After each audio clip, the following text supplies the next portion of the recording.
So next topic मेरा आज का फोर्थ वेंट्रिकल है. Fourth ventricle actually is a rhomboidal shape. This is how it looks. It is filled with CSF. Posterior, it is present in posterior cranial fossa in front of the cerebellum. So this is the cerebellum and this is the posterior cranial fossa. So this is cerebellum and this is pons and this is medulla. Okay, so behind pons and medulla and in front of cerebellum, here rise up this rhomboidal shape. When we see it from the floor, it looks like rhomboidal shape and we can see this. This is filled with CSF and that ventricle or that space is called fourth ventricle. Okay, we are going to learn the features. We are going to learn recesses, angles and boundaries. We are going to learn there are two lateral walls, a roof and a floor.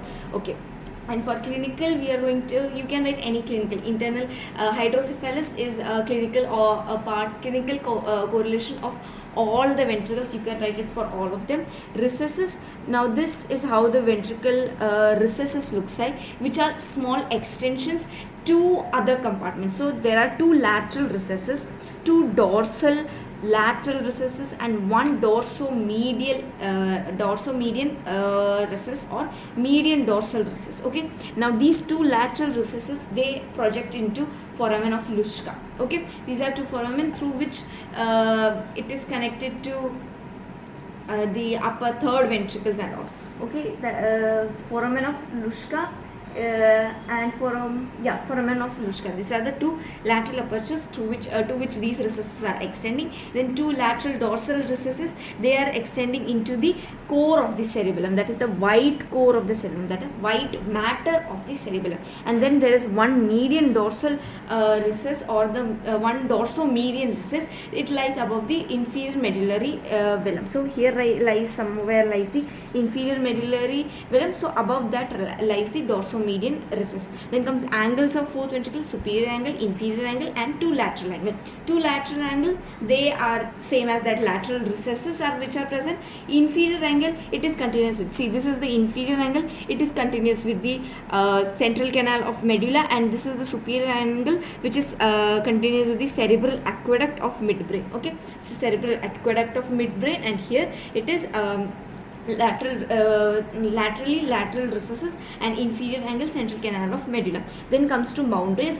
We are going to do lateral walls only. Roof and floor will be taken separately. Okay, now lateral boundaries. Inferior-laterally, it is inferior-laterally, that this is inferior-laterally. Inferior-laterally, it is bounded by inferior cerebellar peduncle. Superior-laterally, it is bounded by superior cerebellar peduncle. So these are the lateral walls. Superior-laterally, superior cerebellar peduncle. Inferior-laterally, inferior cerebellar peduncle, and two lateral angles are there. Superior angle are there, inferior angle are there. Superior angle to which is continuous with cerebral aqueduct of midbrain. Inferior angle is continuous with central canal of medulla, and two lateral recesses which is two lateral angles, they are same as that of lateral recesses. It is not necessary to write the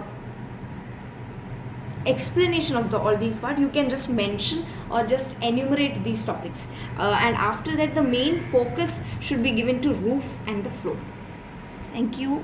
So this is the first part of fourth ventricle. In the second part you might see roof, and in the third part you might see floor of the fourth ventricle.